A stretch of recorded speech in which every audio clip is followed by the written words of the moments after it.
Bueno, ¿qué tal? ¿Cómo están?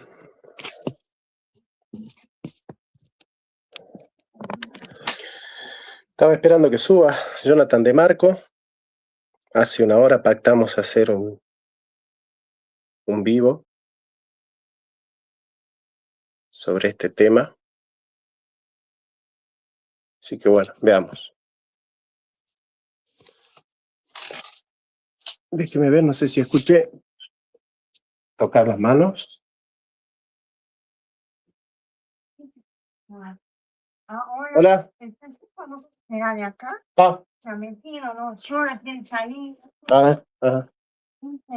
Ah, bueno.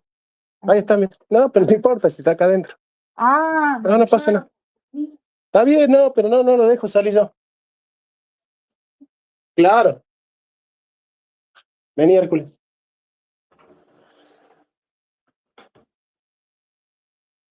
Una señora preocupada por los animales. En el barrio siempre hay una señora que... Acá estamos con Hércules. ¿Qué andas haciendo vos, che?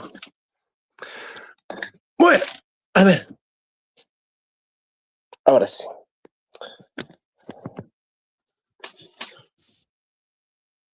Bueno. No sé si entrará Jonathan de Marco o no.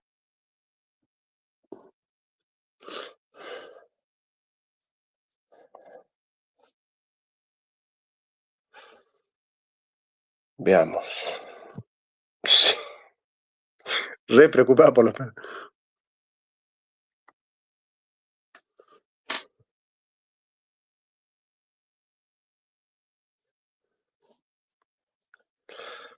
Bueno.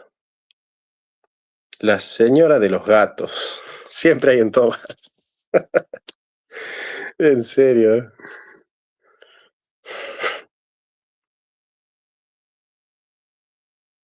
No me interesa mirar a los blandengues. A ver.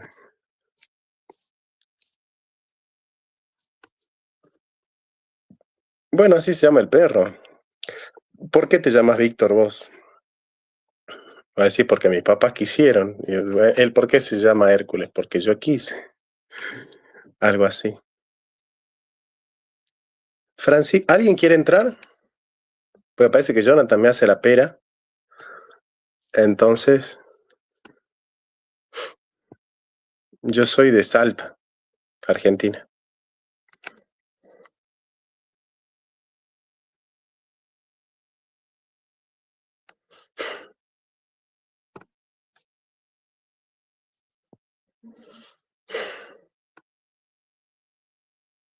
Aparte, en la computadora se traba esta.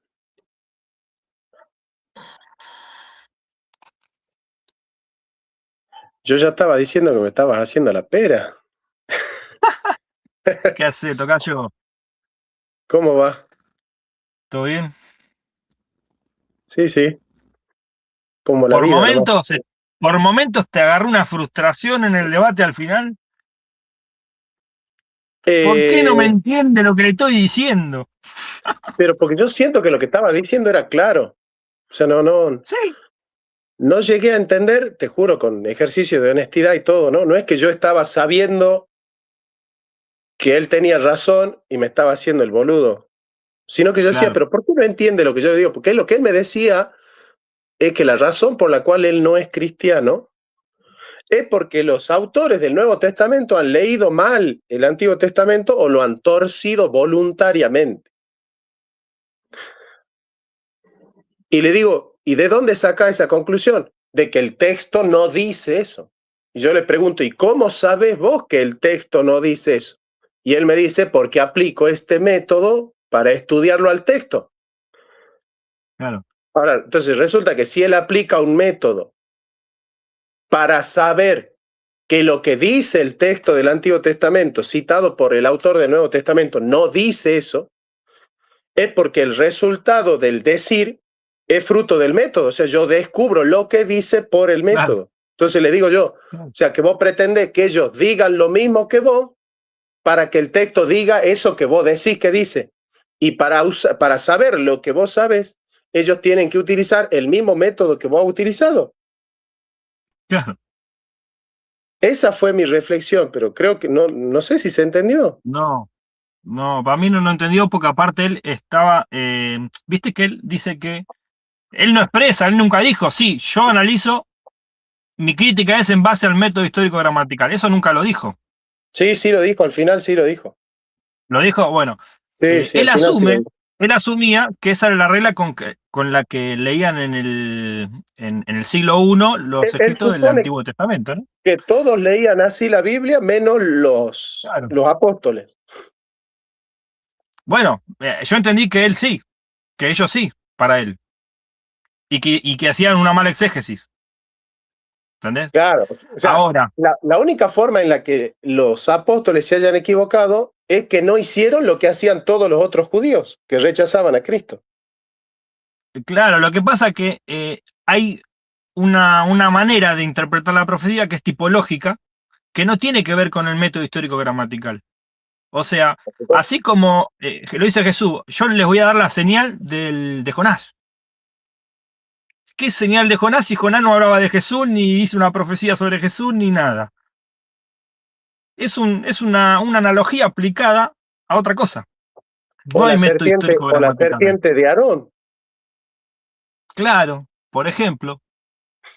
O sea, O la misma Moisés no figura, estaba pensando en Jesús o cuando la levantó nueva la serpiente. figura, o la figura del nuevo Adán, de Jesús como el segundo Adán. ¿Vos pensás que el autor de Génesis o Claro. los autores de Génesis estaban pensando en Jesús cuando han escrito eso? No, claramente no. Él, ¿sabes de dónde se agarra? Él dice lo siguiente, él, sobre todo en Isaías 53, ese es su paradigma, porque lo vas a ver en otras charlas, ese es su paradigma para decir, Isaías 53 no habla de Jesús. ¿De quién habla? Del siervo sufriente que es Israel. Bueno, Bueno, perfecto, listo. ah, Ponele que es así. O sea, que el profeta está diciendo eso realmente, porque el profeta no está pensando para mí en Jesús. Está hablando del pueblo no, como un solo hombre, entregándose en propiciación, no, porque siendo salvación. la unidad de la Biblia está en la mente de Dios, no en la mente de nosotros. No, seguro, seguro. Pero vos fíjate cómo, porque la profecía tiene esto, que por ahí los más fundamentalistas y los ortodoxos muy fuertes no lo van a asumir. O sea, la profecía tiene un condimento de autocumplimiento siempre.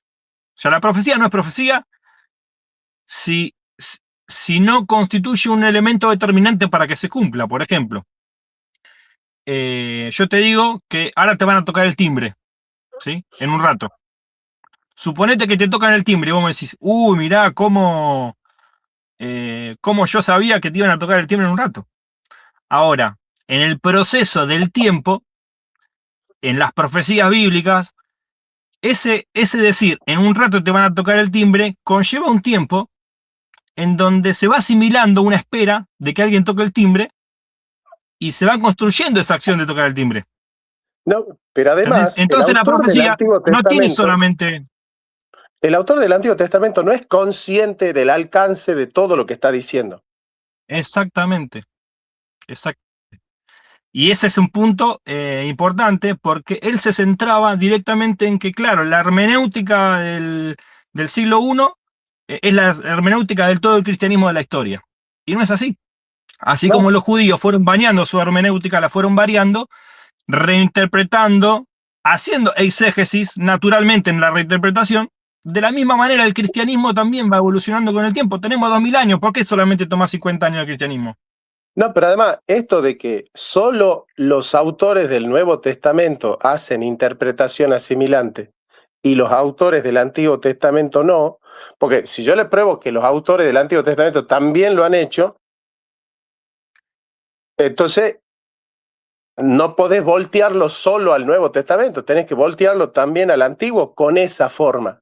Claro, claro, ¿Me entendés? Entonces tenés exactamente. que, porque él decía, no, lo que pasa es que la ruptura que hacían los autores del Nuevo Testamento con respecto a citas que daban del Antiguo eran conscientes.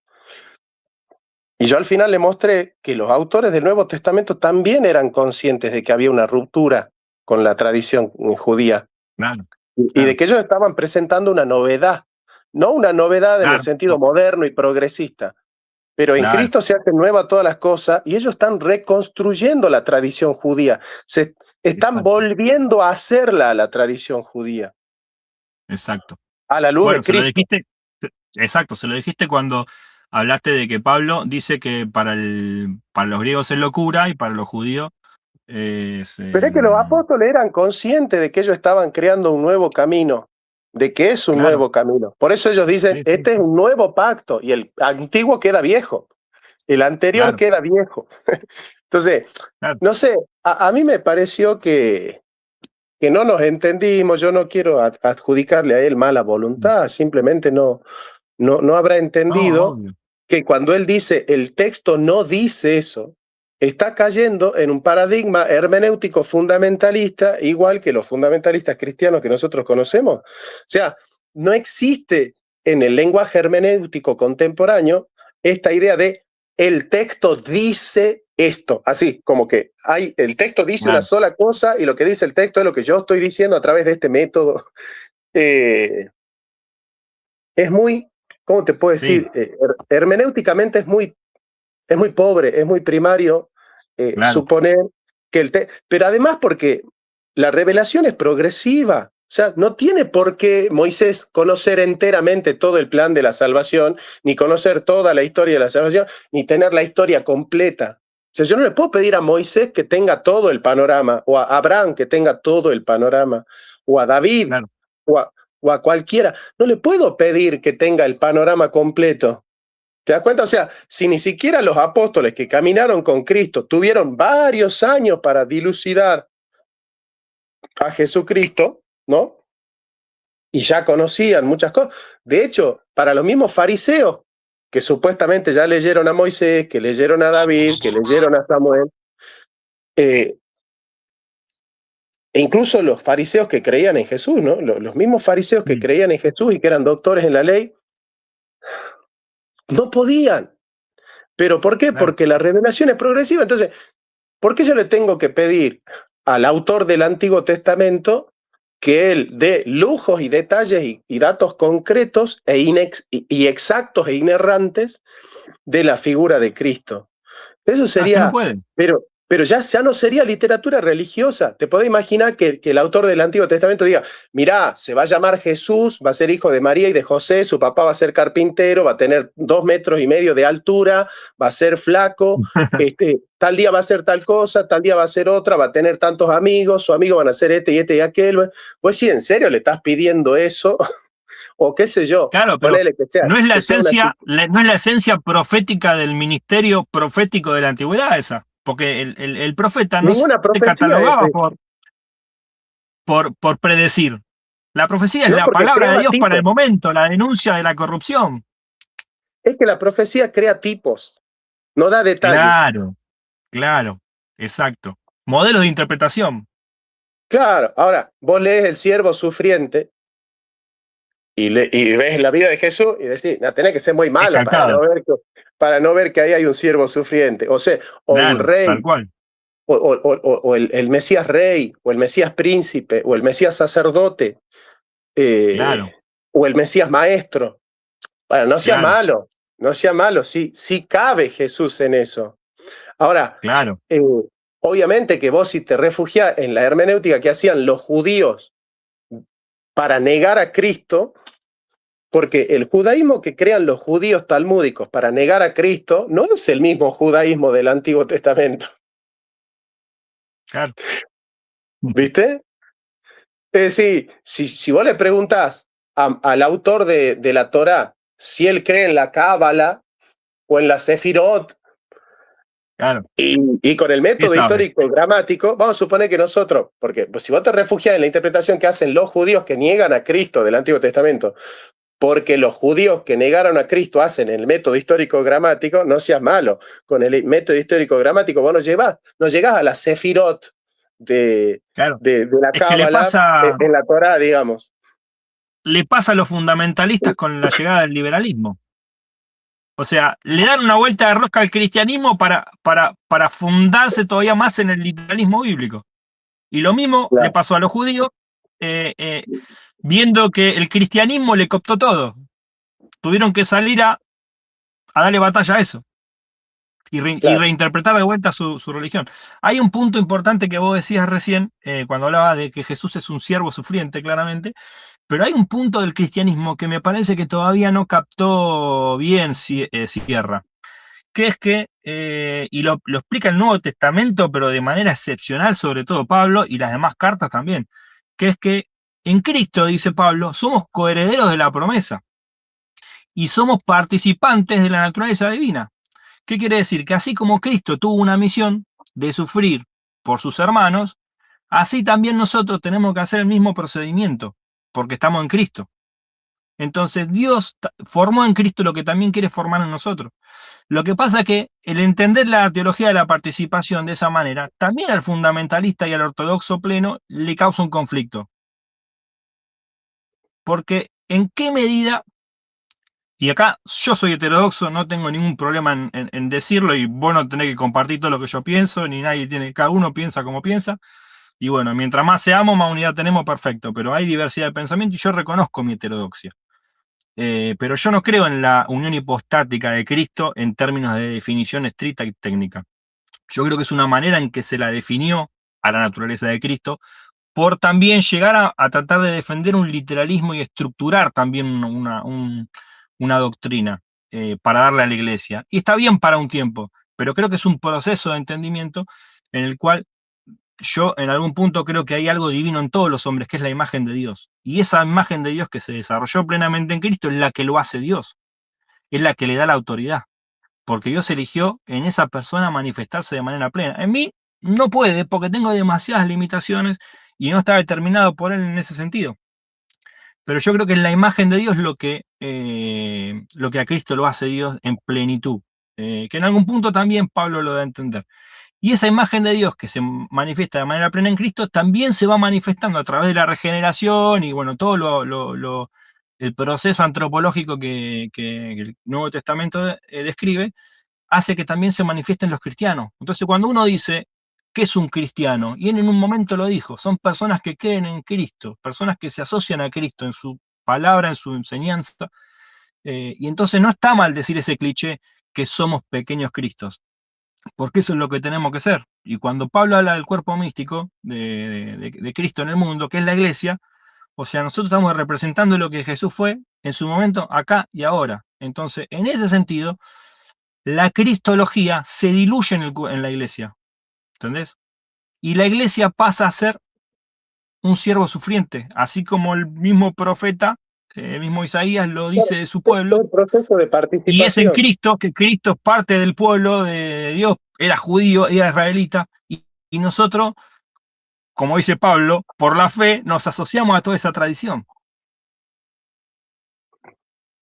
Sí. Te quiero llevar al fondo, Johnny. Te quiero llevar al Dale. fondo de la cuestión. Yo estoy leyendo dos autores que a mí me gustan mucho, son fenomenólogos del giro fenomenológico, se llaman Jean-Luc Marion y Michel Henry. Y ellos lo que hacen, dentro de la tradición fenomenológica, es ampliar el horizonte de la fenomenología. En general, la fenomenología clásica solo considera que son fenómenos aquellos que pueden ser contrastables empíricamente, ¿no es cierto? Y es como que hay una reducción fenomenológica rechazando los postulados, las ideas y los fenómenos metafísicos. Hay ciertas líneas de interpretación y hay ciertos textos de Husserl que parecen dar cuenta de que él acepta una ampliación de la fenomenología incluso a fenómenos sobrenaturales o trascendentes. Y en este sentido se juega el horizonte de lo posible y lo imposible, ¿no? O sea, ¿hasta qué punto es posible un fenómeno sobrenatural o un fenómeno trascendente? Esa cuestión no se resuelve científicamente, sino metafísicamente. O sea, yo científicamente no puedo probar con un método que habla de los fenómenos efectivos de la posibilidad de fenómenos que sean saturados, por ejemplo, ¿no? Porque la verdad es hija del método en la modernidad. Es decir, no podés vos suponer una verdad que está hecha para un tipo de verdad, con un método que está hecho para un tipo de verdad, para una verdad que no está hecha para ese tipo de método, ¿me entendés? O sea, la verdad es, el método se adecua a la verdad. Entonces, En nuestra mente. claro, te pregunto, ¿vos qué clase de postura filosófica tenés? ¿Vos aceptás que es posible que Jesús haya resucitado? ¿O vos, ya más radical, decís, no, es imposible que Jesús haya resucitado históricamente y yo, desde esa imposibilidad, es que construyo mi teología? Claro, yo adhiero a lo segundo. Yo no adhiero plenamente a Bullman, creo que Bullman es muy pesimista en cuanto a muchas cosas, pero sí creo que hay un constructo teológico y simbólico en los evangelios. Y no lo digo por imposibilidad, yo sé que Dios puede hacer todo lo que quiere. El tema es si Dios quiere y nos muestra que quiere hacer eso, o que quiso hacer eso. Ahí es donde yo digo, yo no creo que sea imposible que Jesús resucite, porque Dios puede hacer lo que quiere. Lo que digo es que dentro de la experiencia humana y de la hermenéutica que utilizo para analizar los textos, yo no necesito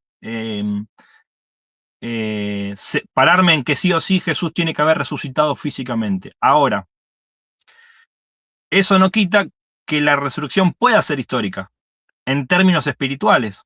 ¿Por qué? Porque si hay algo más allá de la muerte, si una vez que cruzamos la barrera hay algo, eso es la resurrección, en algún punto en el cristianismo. Pero ¿Entendés? desde este punto de vista que vos decís, de alguna manera tu filosofía es atea, o sea, tu religión está montada sobre una filosofía atea. O sea, porque para mí la filosofía atea, en términos fenomenológicos, no la teología atea, sino la filosofía atea, es que es imposible un fenómeno sobrenatural, porque en realidad el fundamento del ateísmo es justamente esta metafísica de la imposibilidad o esta fenomenología de la imposibilidad. Es decir, el ateo dice, Cristo no resucitó porque no es posible que los muertos resuciten, básicamente. Si un ateo aceptara que no sabemos si resucitó o no, pero aceptara que es posible la resurrección, Claro. su filosofía ya no sería atea porque su horizonte fenomenológico está abierto. Entonces, el cristiano puede tener el horizonte abierto y decir, mira, fenomenológicamente es posible la resurrección. Y a través de la fe, yo actualizo esa posibilidad. No sé si me entendés. O sea, yo fenomenológicamente no puedo afirmar que Jesús resucitó, pero tampoco puedo negar que lo haya hecho. Claro, claro. Entonces, No, yo el digo, error, el error de los fundamentalistas es aceptar que fenomenológicamente se puede afirmar que Jesús ha resucitado.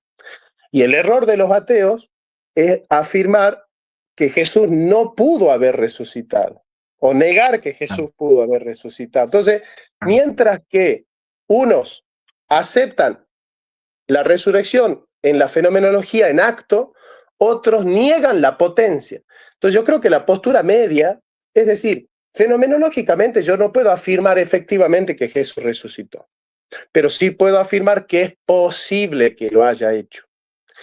Y actualizo esa potencia por medio de la fe. Me encanta esa postura porque es una postura que tiene una continuidad entre la fenomenología y la revelación. Te escucho, amigo mío. Y lidia con las tensiones, sobre todo. Claro, Que lidiar claro. con la tensión es el equilibrio perfecto del camino bíblico, porque lo que hace la Biblia es eso, es todo el tiempo lidiar con la tensión, todo el tiempo. Y Jesús, extraordinario en eso, ¿viste? Da al César lo que es del César y a Dios lo que es de Dios. ¿Cómo haces? Bueno, pero Santo Tomás en ese sentido es muy prudente, porque él dice, mira, yo solo te puedo dar razones de aquellas verdades que hay en el cristianismo, pero que están al alcance de la razón natural, porque son verdades naturales. De las verdades sobrenaturales, yo no te puedo dar pruebas, dice Tomás, pero sí te puedo dar señales y sí te puedo dar inspiraciones. y sí te puedo dar motivaciones, dice Tomás. Entonces, Claro. ¿cuáles son? Lo dice, ¿no? Dice, en el capítulo 6 del libro 1 de la Suma contra los Gentiles. Dice, bueno, nosotros no tenemos pruebas de que Jesús ha resucitado, pero tenemos motivaciones, Claro. tenemos inspiraciones. Razones. No, razones no. Él dice, no tenemos razones, pero tenemos motivaciones, tenemos inspiraciones, tenemos Yo algo digo, que yo digo, claro, yo digo razones. algo que nos conmueve, algo que nos arrastra, algo que nos convoca, Claro. pero Pero partiendo de que es razonable. Sierra te tildaría de sentimentalismo, de deseo Lo que nada más. pasa, no, lo que pasa es que surge de una antropología muy cartesiana, porque el hombre es un ser que se mueve de infinitas maneras. El hombre no es solo Ah, sí, razón. sí, sí. Y la Hay razón intuiciones humana, naturales que no pasan por la pero mente, es que por la conciencia. el ateísmo surge de una filosofía pobre. Claro. ¿Me entendés? O sea, el ateísmo en general, ¿a qué tiende? A que solo son verdaderos los fenómenos naturales y solamente pueden ser conocidos a través de la experiencia y de la razón. Básicamente ese es el dogma del ateísmo. A mí me parece muy pobre reducir el aspecto cognoscitivo solo a las manifestaciones efectivas. Hay fenómenos inaparentes o hay fenómenos saturados que se dan a conocer de otra manera. O sea, el hombre también vive en el misterio. Hay algo en este mundo que nos convoca al misterio. Es decir, el hombre nunca está cerrado en sí mismo. La razón nunca es autosuficiente. La razón siempre se despliega en un horizonte que siempre la trasciende. La razón no puede desplegarse sino en un horizonte que la trasciende a la razón. Esa perspectiva es una perspectiva trascendente. Entonces, el mismo horizonte de la fenomenología te va dando cuenta de que hay un aspecto de la vida humana que trasciende a la vida humana y que la cobija y que la convoca, que la seduce, que la invita, que la llama. Y ese aspecto que se puede captar a través de un estado de ánimo que no es la certitud moderna, la certidumbre moderna, creo que ese aspecto de la vida humana, esa apertura fenomenológica hacia lo imposible, es un modo de ser que se fue despertando después del sueño dogmático de la modernidad, de ese sueño dogmático de la razón ilustrada, de la razón científica. Entonces, ¿Por ahí qué es en ese donde... momento? Porque Theodor Adorno y Max Horkheimer dicen en Dialéctica de Ilustración que ese sueño dorado de la razón iluminada que nos va a llevar al progreso y al progreso indefinido y a la felicidad, se rompe con Hiroshima, con Nagasaki, con Auschwitz, con la técnica moderna. ¿Por qué? Porque se pone a la ciencia al servicio de fines irracionales. Entonces, eso le manifiesta al hombre que la razón no basta para ser felices y para progresar. Entonces ellos dicen, bueno, ahí surge una filosofía, ahí surge Barb. claro, ahí surge una filosofía post-secular. Nosotros estamos en una etapa post-secular. Vos fíjate que el ateísmo ya no tiene lugar en el mundo. El ateísmo ese moderno, así racionalista, de que no, que la alta crítica de la arqueología, de la filología, que la crítica textual, que esto, que lo otro. ¿Por qué? Porque se ha roto ese esquema, porque se ha roto la filosofía que supone que el hombre es solo razón y que conoce solo con la razón. Claro. Y que el horizonte de expectancias del hombre se reduce solo a lo efectivo. Vos fijate el boom de las religiones. Lo que vos estás describiendo no es la batalla ganada del fundamentalismo sobre el ateísmo. No, es el acta de defunción del fundamentalismo. Claro, pero también del ateísmo. Claro, es que el ateísmo y el fundamentalismo son las dos caras de la misma moneda. Claro. El fundamentalismo busca que la verdad de la Biblia sea una verdad de adecuación del pensamiento con la cosa. Y el ateísmo también. Ellos tienen un solo concepto de verdad que es el aristotélico. la adecuación del pensamiento con la cosa. No existen miles de conceptos de verdad, o muchos conceptos de verdad. Ellos toman uno y pretenden que la Biblia se ajuste a ese concepto de verdad y a esa exactitud, a ese tipo de verdad que es la lógica, la correspondencia, la adecuación, la verificación, la falsabilidad. Esos son los conceptos de verdad que tienen los fundamentalistas y los ateos. Entonces, el fundamentalista dice que la Biblia pasa la prueba de ese tipo de verdades. Y el ateo dice que no la pasa. Pero tienen el mismo concepto. O sea, el rigor con el cual Sierra analiza la Biblia es ese tipo de rigor de buscarle a la Biblia ese tipo de exactitudes. Entonces, Sierra y Veloz piensan igual. Ellos buscan en la Biblia en la misma clase de exactitud. Veloz sí la encuentra y Sierra no la encuentra. Por eso uno es ateo y el otro es fundamentalista. Pero vos fíjate que van a la Biblia a buscar lo mismo. Lo que pasa es que Sierra va a buscar lo que buscan los fundamentalistas y no lo encuentra. Por eso es ateo. Claro, tal cual. Pero no, él es ateo, pero no lidia en ningún momento con la filosofía que a vos te puede llegar a dar razones, digamos, de por qué Dios existe. Ahora, lo que yo quiero decir respecto a eso, para conectarlo de vuelta con el debate, es que en algún punto el tema del existencialismo y la interpretación, yo estoy leyendo a un teólogo ahora que se llama, te pasé creo que la traducción, que es John McWarry, que es anglicano, y él dice que la mejor manera de hoy leer la Biblia es una hermenéutica crítica, existencial, ontológica. La parte filosófica, metela vos, porque yo no me meto ahí, pero te la transmito como para que vos la desarrolles. Crítica, obviamente, porque toma actualmente cómo se estudian los textos de la Biblia, ¿no? Y las herramientas que hay para tener. Existencial, porque a lo largo de la historia, todos los hombres y los autores de la Biblia tenían una búsqueda interna, una aspiración a conocer ese misterio, a lidiar con esa tensión de la existencia, ¿no? Y ontológica porque está asociada al ser, en términos filosóficos, ¿no? Entonces él trata de meter todo esto de la ciencia por el lado de la crítica, de lo espiritual por el lado de lo existencial y lo filosófico por el lado de lo ontológico.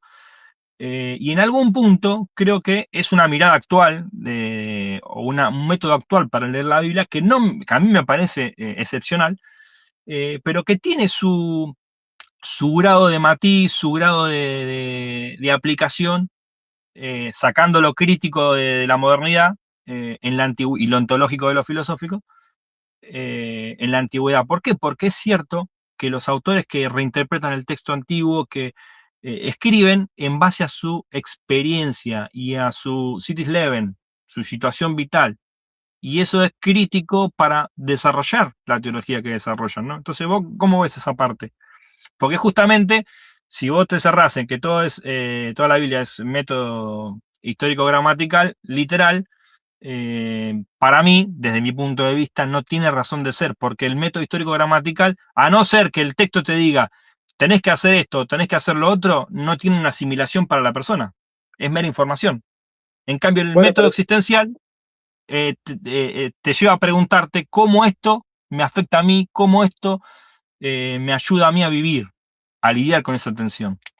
Está bien, Johnny, pero ¿para qué la crítica entonces? O sea, lo existencial y lo hermenéutico, como vos me lo estás diciendo, supera y rompe las barreras de la crítica tal cual él la piensa. O sea, cuando vos decís que el método es crítico, hermenéutico, existencial, yo preguntaría, ¿para qué lo crítico?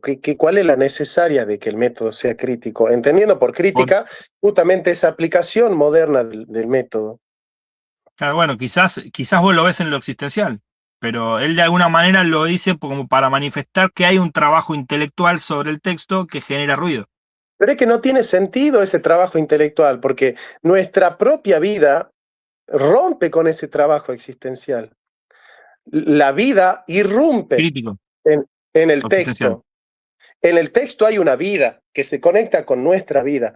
Eso no tiene nada que ver con un método. No tiene nada que ver con un método.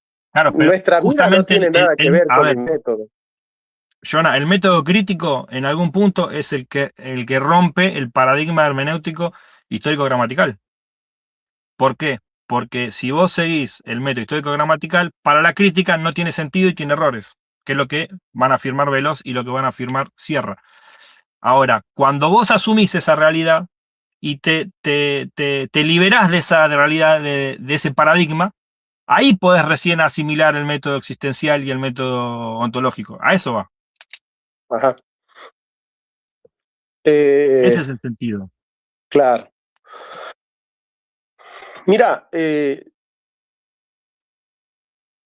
la fe no es irracional, pero sí es paradójica. Sí. Y la vida es paradójica. O sea, la fe es una manera de mostrarte la vida humana. Vamos a suponer que la razón vendría a ser la razón apolínea, la razón ordenada, la razón de las matemáticas, la razón del círculo perfecto, la razón de la trigonometría, la razón... Yo te pregunto, porque los modernos buscan verdades claras y distintas, ideas claras y distintas, ¿no? Buscan que la realidad se ajuste a un modelo matemático, digamos, ¿no? Yo te pregunto, no la Biblia, vamos a suponer que la Biblia y vos tienen la misma naturaleza, o la palabra de Dios y vos tienen la misma naturaleza existencial, o que nosotros somos cartas escritas, que tenemos en el fondo la misma naturaleza. Te pregunto, ¿tu vida se adecua a un orden racional, metodológico y cerrado, categorial, así? No. ¿No te sentís, tu vida, no hablemos de la Biblia, hablemos de tu vida, no sentís que tu vida está atravesada por la inconsistencia a veces, por la paradoja y por el contraste? Disonancias cognitivas 1000. Listo. Eso Freud le llamaría la neurosis, ¿verdad? Estamos atravesados por la sombra de Jung, digamos, ¿no? Bueno, entonces, Claro. una vez que el psicoanálisis ha roto con Apolo, no sé si me entendés lo que te estoy diciendo, Sí. con lo apolíneo, Sí. irrumpe Dionisos. Claro. ¿Y qué es Dioniso en la verdad? La verdad, dice Hegel, es el delirio báquico o dionisíaco en el cual cada miembro se entrega a la embriaguez. ¿Bien? La Biblia, como expresión del ser más profundo del hombre, que fue creado a imagen y semejanza de Dios, Va a manifestar lo mismo. tiene que estar marcada por lo dionisíaco, por la tragedia, por, de alguna manera, la locura y de alguna manera por la paradoja. Yo creo que sí, porque yo me siento mucho más humano cuando encuentro en la Biblia la paradoja y el contraste que me atraviesa. Me hace mucho más humano a mí una Biblia que refleja la paradoja humana.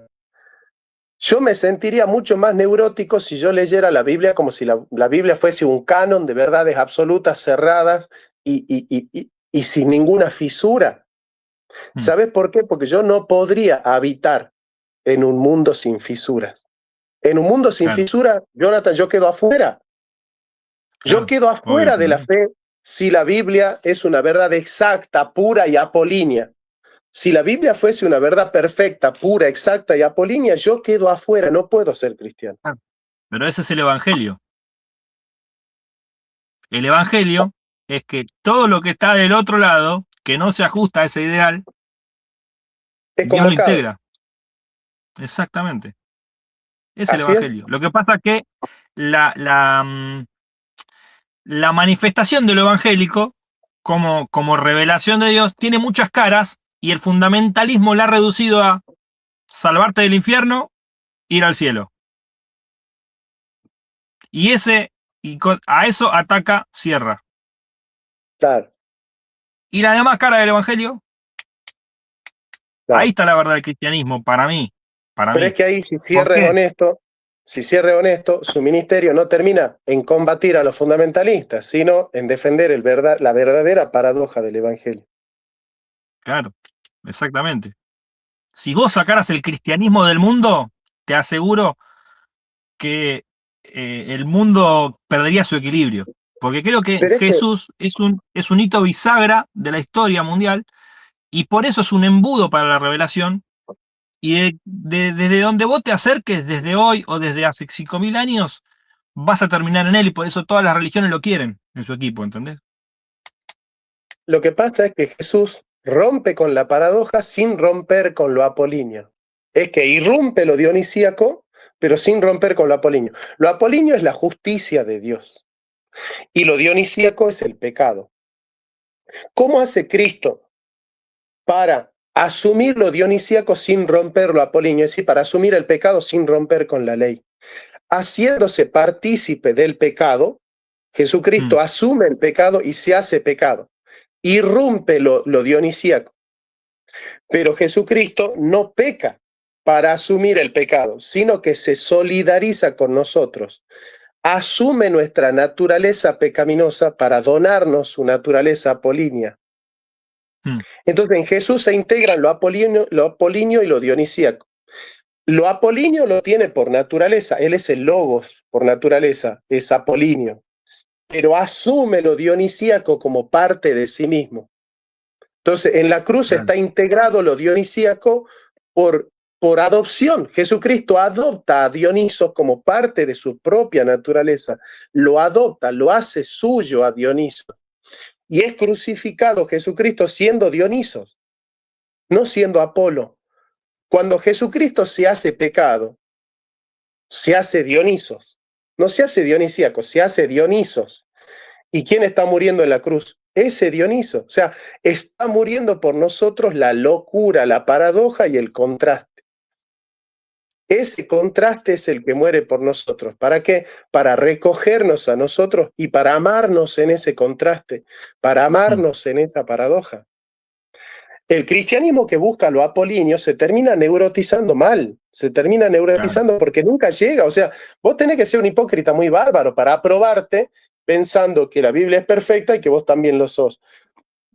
O que podés estar a la altura de una interpretación apolínea de Cristo, como si Cristo fuese un modelo de moral perfecta y que vos fueses digno de llamarte cristiano a la luz de eso, digamos. Claro.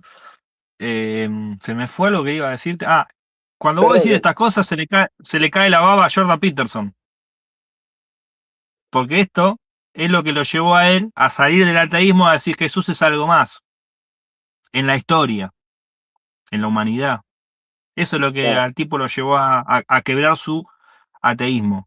El salir de esa mirada, como la que tiene Sierra, o fundamentalista como la que tiene Veloz, y encontrar lo que dice Jesús, ¿no? En la historia. Que eso es la manera de aproximarse a la Biblia. No necesariamente si pasaron o no pasaron las cosas, ¿entendés? Sino cómo se vivieron las cosas en ese momento y qué significan para toda la historia humana. Mirá lo que dice Rodolfo, que este es un disparador muy bueno. Dice, el detalle que ese pensamiento te lleva a darle el mismo valor e importancia a cualquier otra creencia, que es el razonamiento de Sierra. Entonces, tu afirmación tumba todo lo que dicen de su Dios, que es el verdadero. Porque ellos están pensando que la verdad de la Biblia es una verdad científica y de adecuación del pensamiento con la cosa, como si hubiese una cosa en sí y una capacidad metodológica de adecuarse a la cosa en sí. Y lo que sucede es que las verdades que viene a transmitir la Biblia no son verdades fenomenológicas que están a la vista y que son evidentes y que quien no las acepta es un tarado. Son esquemas de lo imposible en lo cual tiene sentido la vida de lo posible. Lo posible tiene una especie de bodega que le da sentido, que es el horizonte de lo imposible.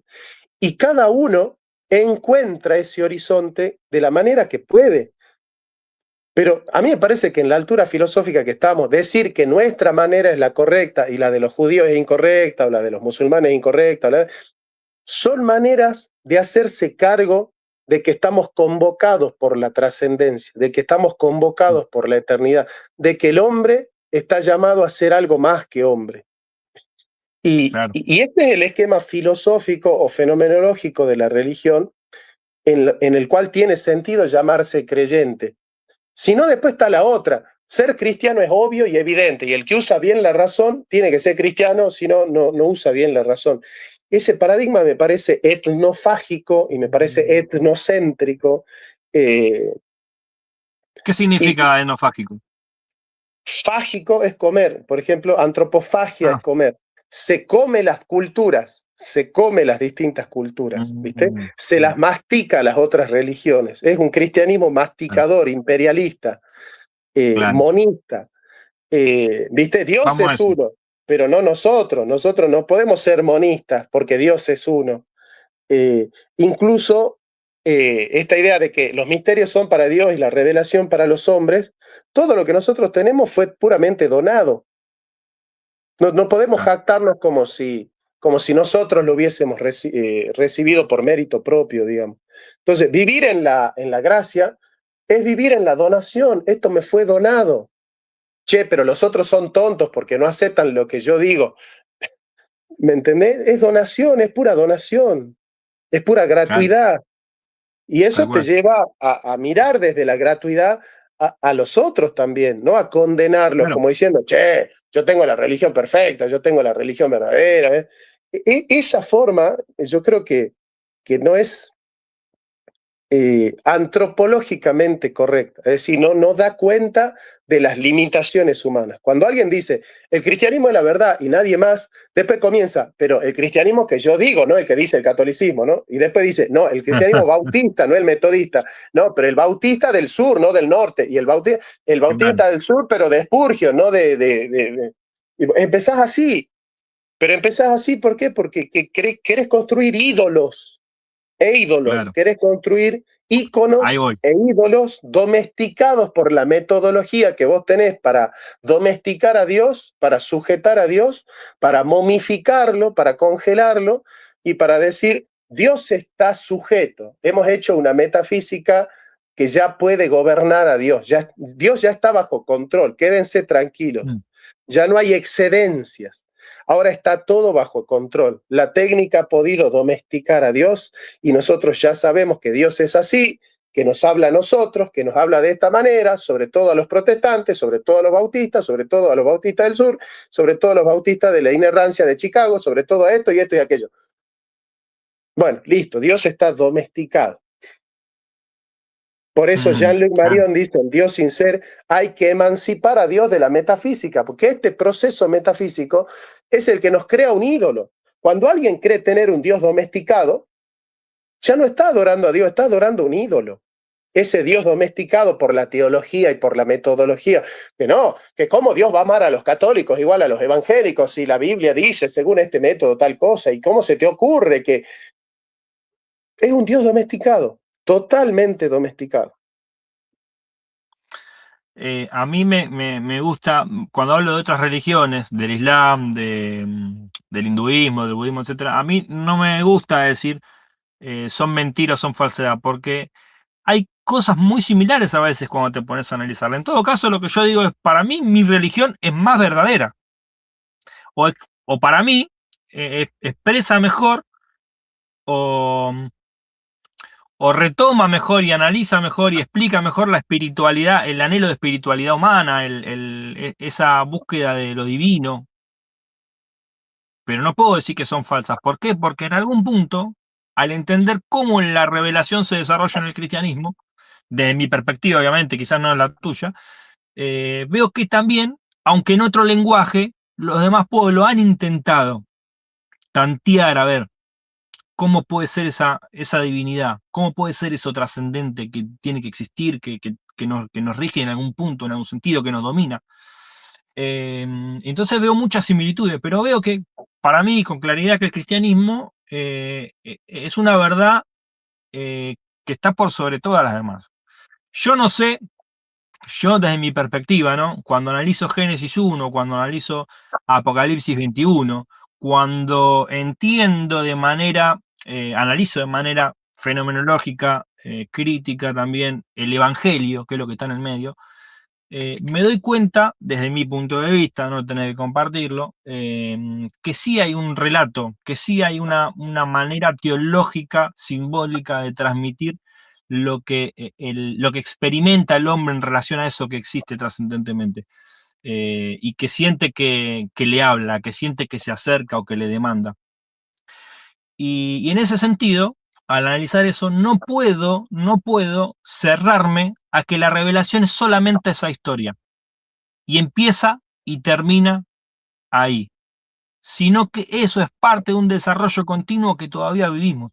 Y por lo tanto digo, ojo, porque los judíos se pensaron que eran los escogidos y cuando vino Jesús le rechazaron, y hoy en día, desde nuestra perspectiva obviamente, es un pueblo que rechazó la mayor revelación de Dios. Ojo, porque la iglesia puede hacer de Jesús no un ídolo, que no estaría mal en el sentido de que si vos pones a Jesús primero, estás poniendo a Dios primero porque Jesús es Dios, porque es la imagen de Dios, etcétera, sino que modelando un Jesús a la medida de su modernismo, a la medida de su nueva doctrina o interpretación de la Biblia, que desde mi entender es equivocada en términos de método histórico gramatical, y esté dejando por ello los principios verdaderos de Jesús a un lado. Y ahí es donde entra una frase que dice un amigo que escribió un libro sobre esto, que se llama Dejar el cristianismo para seguir a Jesús. ¿Por qué? Porque el cristianismo que le enseñaron es un cristianismo dogmático que pone a la Biblia por encima de Jesús, que pone ciertos principios o ciertas doctrinas por encima de la caridad, por encima del amor, por encima de la justicia. Le hicieron un cortocircuito y dijo, yo no puedo vivir más este cristianismo. Este Sí, sí. cristianismo que me bajan de arriba no lo puedo vivir más. Y entonces escribió ese libro, ¿no? Y claramente a los cristianos le llamaron cristiano en Antioquía, no cuando vino Jesús y Jesús no dijo, che, ahora nos vamos a llamar cristianos. Siguen llamándose judíos. Entonces, la categoría, viste que te acusan, vos no sos cristiano porque sos liberal. Vos no sos inerrantista, así que no sos cristiano. ¿Sabés por dónde me paso que me digan que no soy cristiano? No, Porque aparte, que sea cristiano no depende de lo que diga un fundamentalista tampoco, ¿no? exactamente, exactamente. Pero digo, guarda, porque en cuanto te la creíste, Dios te baja un ondazo, porque antes de la caída viene la altivez. Ah, sí. Y eso te pasa espiritualmente también. No, además Entonces, ponen la verdad por encima de la verdad. El concepto de claro, pero verdad de bueno, adecuación por encima de otro concepto de verdad que es mucho más religioso, que es... claro. Y perdóname, y es cierto que Sierra está en el mismo juego, porque es el juego que aprendió a jugar y que lo aprendió a jugar muy bien, porque lo agarra Sierra Veló, lo destroza, cualquier fundamentalista lo destroza, pero en 10 segundos, ¿viste? Ahora, lo que me pareció en el debate que hubiera estado bueno entrar, que para mí no entraron por una cuestión de que, viste, cuando se estructura la charla y como que todo se centra en un punto y no pudieron salir de esa estructura, es por qué el Islam no y el cristianismo sí. Ahí no, como que no lograron entrar, pero podría ser Me parece que para eso una segunda charla. hay que hacer otro introito, hay que hacer otras cosas, pues si no, no se puede. Claro. Pero bueno, Pero Johnny, es interesante ese punto, porque olvidar, ese es el que para mí determina en algún punto, porque después ahí viene, ¿por qué el cristianismo sí y el ateísmo no? Obviamente, ¿no? claro, Pero ahí creo que hay que seguir por ahí. por supuesto. Ya lo voy a ir maullando de otra manera. Pero bueno, ahora me tengo que ir a cocinar o a buscar comida, Muy bien. pero, pero quiero que sigamos con esto porque se han abierto muchas puertas interesantes. Creo Sí, yo que sí.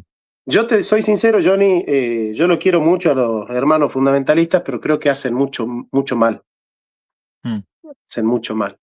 Y yo creo que todo lo que se hacen ateos por esas lecturas del Por eso. cristianismo.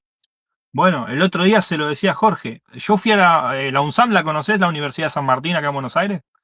No, no, Bueno, estuve 3 años haciendo evangelismo ahí, evangelismo apologético, ya hace varios años, como 6, 7 años atrás, con un pastor, Pino Tacucci, que me enseñó un poco de todo esto. Y vos sabés que con el otro hermano que hacíamos evangelismo ahí, que era un hermano que no iba a su iglesia, éramos de 3 iglesias diferentes. Llegamos a una conclusión, porque hablamos con muchos pibes que eran ex-católicos, que habían ido a instituciones católicas, y eran ateos ahora, o eran agnósticos, o no les interesaba la religión. Y nosotros les pusimos por título Heridos por Cristo. ¿Por qué? Porque en esa teología que yo te decía de la participación, la iglesia representa a Jesús. Entonces, cuando la iglesia hace daño, el que hace daño es Jesús, el Jesús que predica la iglesia. Entonces, evidentemente, cuando el fundamentalismo se cae, porque evidencia sus artimañas teológicas, sus artimañas hermenéuticas, su frustración y su angustia de que no le crean que tiene toda la verdad, y empiece a reaccionar mal, porque viste que como Velosi y Barragán se ponen a insultar, se ponen a injuriar, salta todo lo negativo del hombre cuando lo pone contra la pared. Bueno, los otros liberales también, ¿no? Pero bueno. Sí, también, obvio. Hay que buscar el equilibrio. Pero el punto es que cuando la iglesia hace eso, del otro lado piensan que lo hace Jesús, entonces se enojan contra Jesús, No, se enojan contra Dios. Es así. Es así.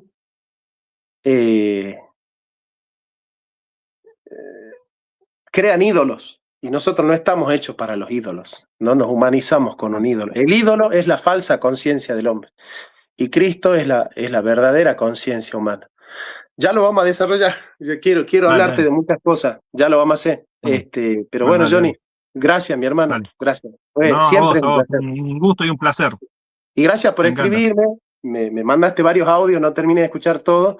Pero bueno, te había invitado a hacer el vivo porque me parecía que era mejor a responderte acá que en los audios. Dale, perfecto. Gracias, Johnny. Perfecto, gracias. Gracias, querido. Dios te bendiga.